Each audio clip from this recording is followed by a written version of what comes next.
Hello YouTube and Carter Cutlery fans. Today we're going to film a long overdue presentation on the proper pronunciation of Japanese words, specifically cutlery related terms. In order to know how to read Japanese words properly, you must be familiar with the Japanese alphabet. Let's take a look at that quickly. Starting at the upper left-hand corner, we start with the vowels and we're going to read down. A, I, U, E, O. Now watch for the common theme. Ka, ki, ku, ke, ko. Sa, shi, su, se, so. Ta, chi, tsu, te, to. Na, ni, nu, ne, no. Ha, hi, hu, he, ho. Ma, mi, mu, me, mo. Ya, skip one. You, skip another. Yo. Ra, ri, ru, re, ro. Wa, wo. And lastly is un. Sometimes it sounds like an N. Sometimes it sounds like an M. If we combine ki with ya, we get kya. If we combine it with you, we get Q, and with yo, we get kyo. Similarly, sha, shu, sho. Cha, chu, cho. Nya, nyu, nyo. Hya, hyu, hyo. Mya, myu, myo. Da, du, ryo. That gives you a general familiarization with how Japanese sounds. There are a few other combinations and a few small changes you can make to get B's and G's, which aren't here on this chart, but they're only a modification of these basic symbols that are already up here.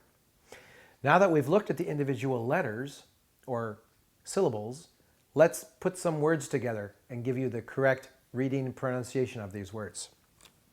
Some common words. The thing that took me over to Japan years ago was the study of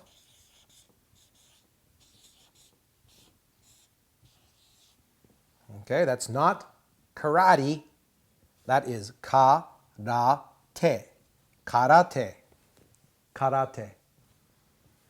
When I was in Japan, as a karate student, sometimes on the weekends we would go out and we would enjoy a glass of sake. We didn't drink sake, we had sake. Similarly, sometimes when we would go out and we had a cup of sake, we would see some girls wearing their traditional Japanese clothes. And that was called not a kimono, as a lot of people would like to think, but it's a kimono. Now that we've looked at some common words, let's look at another common word that's a little bit more complicated. This is the airport you're likely to fly into if you go to Japan. And it's not Tokyo, like a lot of people would think, but it's Tokyo. Tokyo. Tokyo. Okay? Now, let's look at some terms specific to cutlery. If you happen to be a fan of the Japanese samurai swords, you might know some of the names such as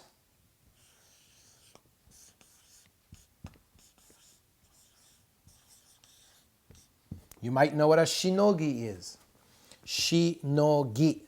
The shinogi is a line that is the difference between the secondary cutting edge of the blade and the original blade thickness. You also might know this word. And no need for them to be capitalized. That's a hamon. Hamon. Hamon is the wavy line along the edge of a blade. That's the difference between the hardened steel on the edge and the softer steel behind it. The hamon. Now let's look at some different names for some shapes of cutlery.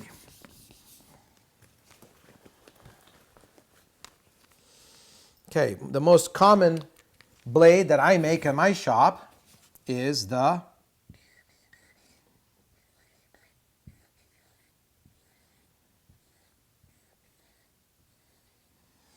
wabocho. Wabocho. Bo comes from ho with a slight modification to it. What we really mean by bocho here is the word hocho, which is the generic term for any kind of kitchen knife. Hocho.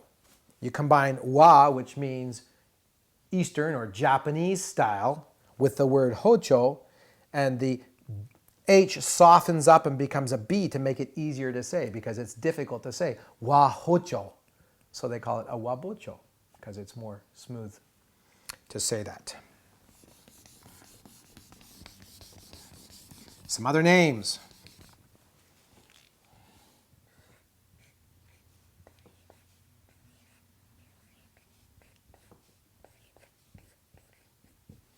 Funayuki. Funayuki. Funayuki is kind of the isosceles, triangularly shaped, general use kitchen knife that we make.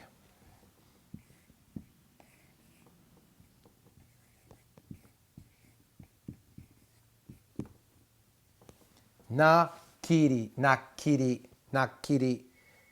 That means the rectangular shaped blade that we make, thin in cross section.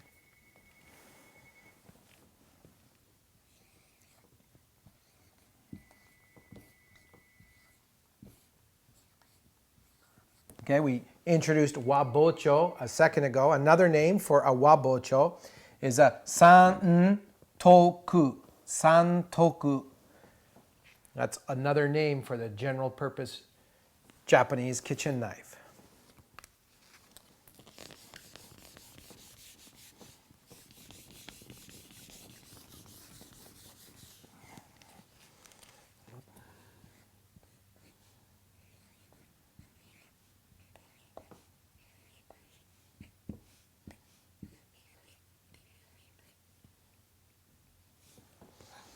The long, slender sashimi knife or sushi knife is properly called yanagi.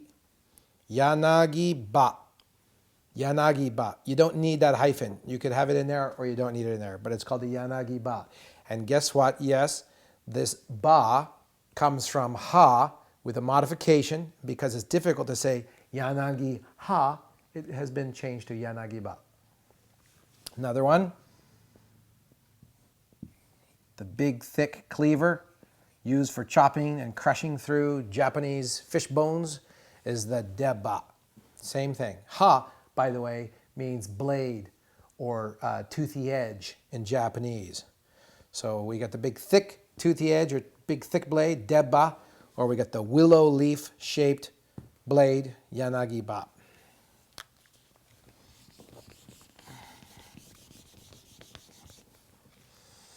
Okay, another one that's my wife is constantly reminding me, even me, how to properly pronounce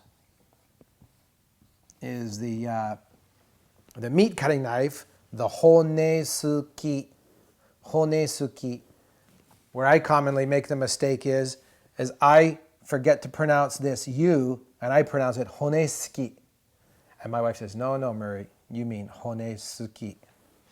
That's correct, honesuki.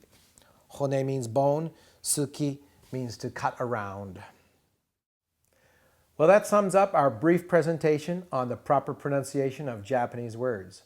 I hope by having gone over that alphabet, that a, I, U, E, O, ka, ki, ku, ke, ko, sashi, su, se, so, I hope that gives you a good understanding of how to pronounce Japanese. And so that when you see a new word, like maybe you see, a famous city name like Nagasaki, you're now going to understand when you look at each syllable how to pronounce that properly. Okay, this is Murray Carter with Carter Cutlery saying God bless you and stay sharp. And I'm going to make it a little shorter. Okay, and here we go. Excuse me. Okay, so we start from the burp. Okay.